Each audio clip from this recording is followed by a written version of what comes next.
menyampaikan permohonan maaf kepada institusi Polri atas kasus yang melibatkan dirinya. Permohonan maaf disampaikan melalui sepucuk surat menggunakan tulisan tangan Verdi Sambo. Lalu bagaimana ahli grafologi menganalisa tulisan tangan Verdi Sambo dalam surat tersebut? Sudah bersama kami di Kompas Malam, ahli grafologi Tessa Sugito selaku pemegang Certified Handwriting Analyst. Selamat malam Mbak Tessa, terima kasih sudah hadir di Kompas Malam. Selamat malam Kak Iksan. Mbak Tessa, sebelum kita membahas lebih lanjut tentang tulisan dari Irjen Verdi Sambo, mungkin bisa dijelaskan terlebih dahulu, apa sebenarnya grafologi? License apa yang Anda miliki berdasarkan apa? Grafologi itu adalah ilmu membaca tulisan tangan. Tapi sebenarnya yang kita baca itu adalah pola otak penulis yang tercermin di kertas. Jadi apa yang tercermin di kertas merupakan cerminan otak dari penulisnya. Maka dari itu, dari tulisan tangan kita bisa melihat kondisi kesehatan, kondisi emosi, kondisi kejewaan, termasuk juga mungkin trauma dan ketakutan dari penulisnya. License yang saya punya itu adalah dari, memang kita grafolog-grafolog di Indonesia itu bisa belajar dan bisa ambil sertifikasi juga.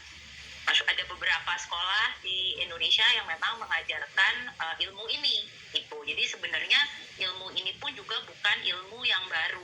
Seringkali masih banyak yang beranggapan bahwa ilmu ini disebut meramal, padahal sebenarnya tidak. Jadi memang bisa dipelajari siapa saja, dan juga ada kurikulum yang memang mengajarkan dalam arti kecenderungan dari perilaku penulisnya. Baik, yang mempengaruhi tingkat akurasinya apa Mbak Tessa?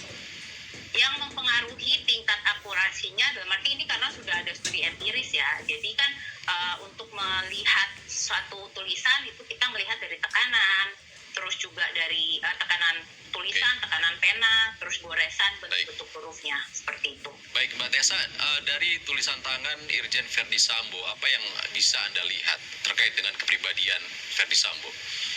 Kalau melihat dari tulisan beliau, banyak juga trait-trait yang positif sebenarnya. Jadi kita mulai dari trait yang positif dulu ya. Jadi dari tulisan ini kita tahu grafolog bisa menganalisis bahwa penulisnya adalah orang yang memiliki determinasi yang tinggi, lalu juga punya kepercayaan diri yang tinggi juga, dan juga cerdas. Dalam arti kita melihat bahwa kecerdasan itu kita bisa melihat dari bentuk huruf M atau N dari penulisnya. Nah, kita lihat bahwa tulisan beliau ini huruf M ataupun huruf N-nya itu bisa dibilang tajam-tajam gitu ya. Itu bisa kita sebut sebagai comprehensive thinker, atau kita artikan juga bahwa penulisnya ini bisa melihat secara general, secara dalam arti gambaran besar, terus juga cepat mengambil keputusan, terus juga dalam arti memang dia orang yang taktis, analitis juga. Terus kita juga cek, bisa ada juga sisi diplomasi, bahwa ini tipe-tipe penulis yang bisa membicarakan mungkin hal-hal yang bagi orang kontroversial, tapi dia bisa membicarakan itu tanpa menyinggung lawan bicaranya. Nah, dari situ kan tentunya hal-hal yang produktif, yang istilahnya juga bisa kita bisa cek bahwa secara kinerja pun juga amat sangat positif gitu. Mbak Tessa, sebelum tersandung kasus ini, Verdi Sambo kan dikenal sebagai seorang polisi yang memiliki prestasi yang baik. Apakah pola pikir yang cerdas juga bisa terlihat dalam guratan tulisannya? Betul. Karena justru karena beliau ini terlihat memang memiliki pola pikir yang cerdas, yang tajam. Jadi memang tidak heran kalau sebelum kasus ini beliau memiliki karir yang bisa dibilang cemerlang ya.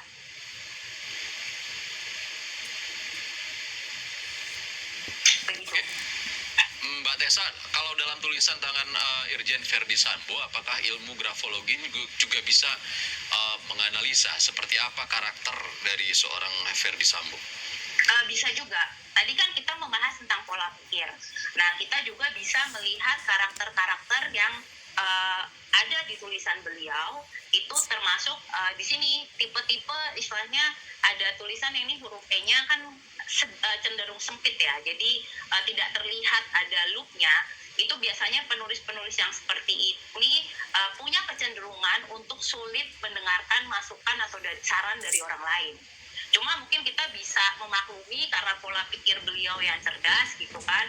Jadi ya mungkin ya penulisnya sudah tahu nih mungkin pembicaraannya seperti ini, jadi bisa ada kecenderungan bahwa akhirnya beliau jadi lebih sulit menerima masukan dari orang lain seperti itu.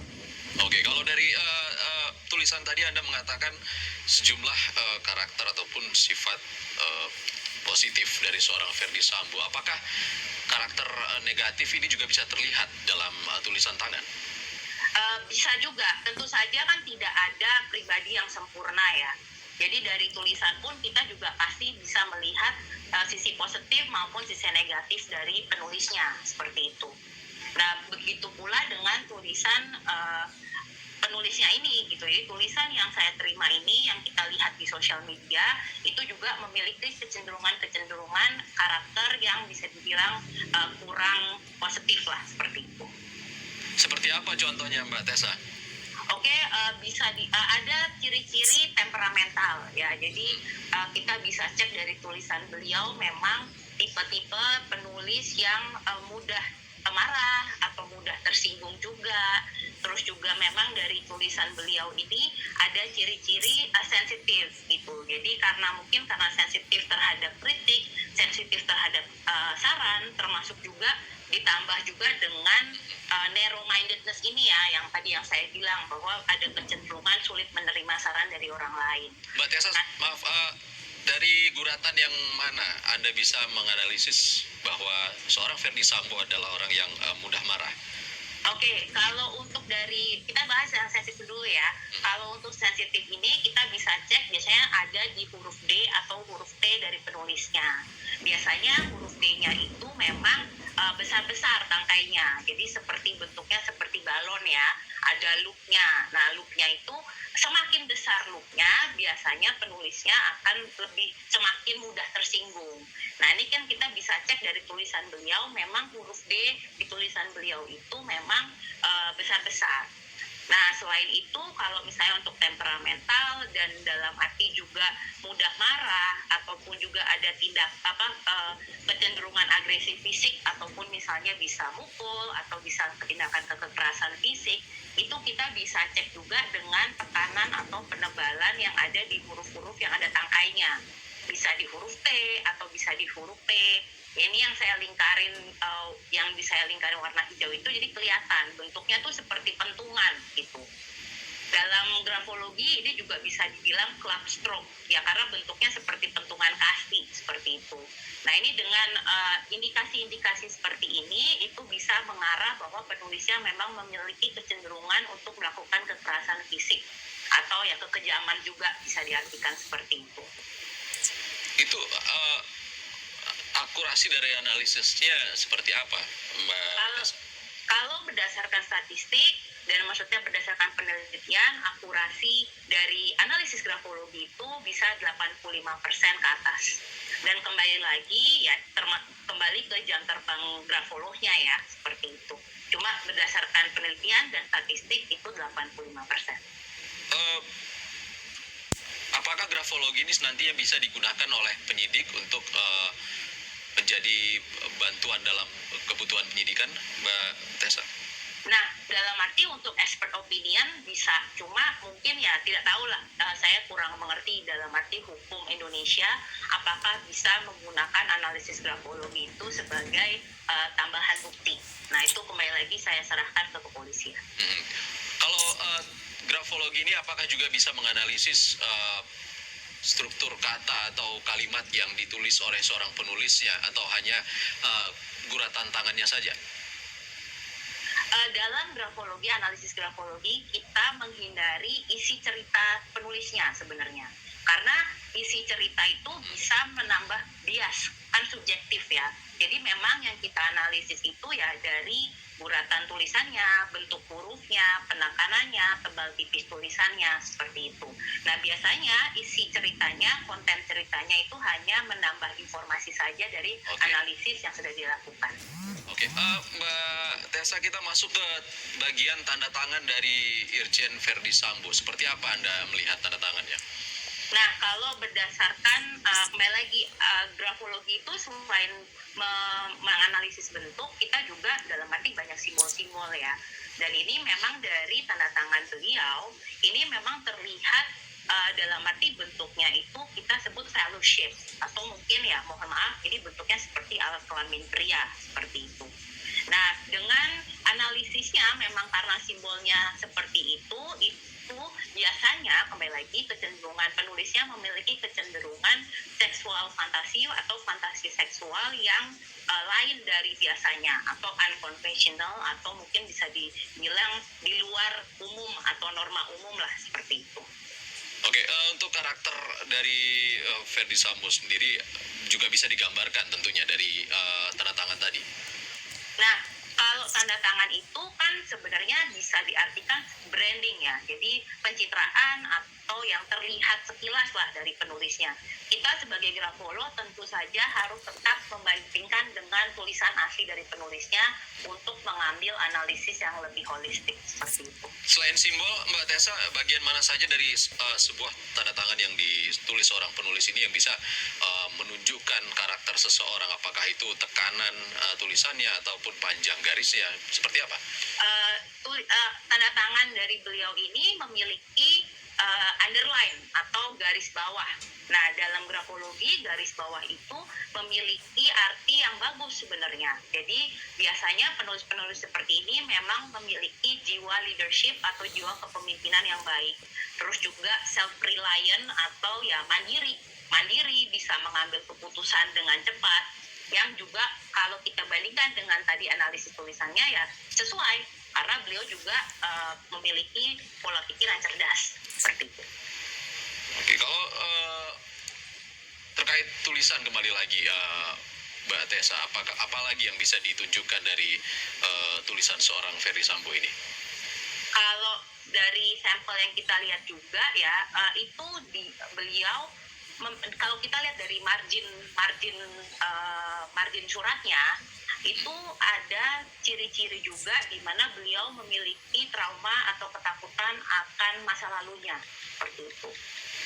Jadi apapun yang terjadi di masa lalu beliau itu mungkin beliau mencoba menutupi atau ya lari dari apapun kejadian yang sudah lampau itu.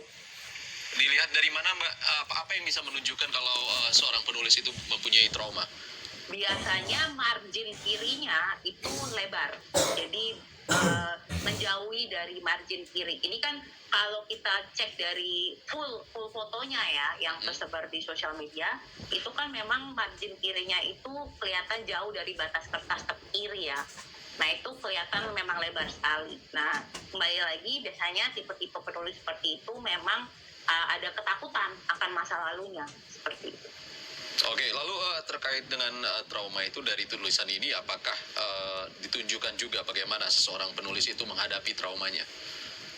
Bisa juga, kembali lagi kan bagaimana penulisnya mengatasi traumanya, kita cek lagi dengan istilahnya trait-trait lain. Mungkin dari sini beliau kita lihat ada temperamental, ada rasa sensitif, itu mungkin bisa juga menjadi trauma di masa lalu beliau, bisa menjadi salah satu trigger karakteristik kenapa bisa muncul rasa sensitif, kenapa bisa muncul rasa marah, terus juga dalam arti meledak-ledak seperti itu. Dari tulisan ataupun konten yang ditulis oleh Ferdy Sambo ini tidak disebutkan ataupun tidak ada permintaan maaf bagi keluarga korban, hanya permintaan maaf bagi institusi Polri. Apakah ini juga bisa dianalisis terkait dengan karakter marah yang tadi Anda sebutkan itu? Bisa, dan banyak, kalau saya lihat ya banyak sekali juga pendapat bahwa beliau ini kok tidak mengucapkan rasa maaf terhadap korban. Itu memang kelihatan juga dari ciri-cirinya bahwa memang beliau punya pride yang tinggi. Jadi beliau memang memposisikan dirinya di atas orang lain seperti itu. Jadi bisa dimaklumi kalau akhirnya isi suratnya beliau itu tidak ada permintaan maaf terhadap korban ataupun keluarga korban. Mbak Tessa, Anda banyak menyorot terkait dengan huruf T yang terdapat dalam surat Irjen Ferdy Sambo. Apakah ini ada arti khusus? Apakah ada yang ditunjukkan terkait dengan huruf T ini? Huruf T dalam grafologi itu memang banyak sekali informasi yang kita bisa ambil dari penulisnya dari huruf T. Jadi huruf T itu kita bisa cek apakah penulisnya memiliki kepercayaan diri yang tinggi atau dalam arti juga punya drive yang bagus untuk mencapai target-target mereka. Terus juga huruf T itu kita bisa lihat baik dari sisi positif maupun negatifnya ya. Huruf T itu kita bisa cek juga temperamental dari penulisnya ataupun gaya bicara dari penulisnya, karena huruf T itu juga bisa menunjukkan penulisnya itu apakah orang yang sarkas ketika ngomong itu mungkin pedas gitu, yang bisa menyakiti perasaan hati orang lain. Baik, itu Jadi tadi memang huruf T banyak. sejumlah analisis dari sudut pandang ilmu grafologi ya Mbak Tessa Sugito. Terima kasih Mbak Tessa Sugito sudah berbagi bersama kami di Kompas Malam terkait dengan tulisan tangan Irjen Verdi Sambo. Terima kasih. Terima kasih Aisyah.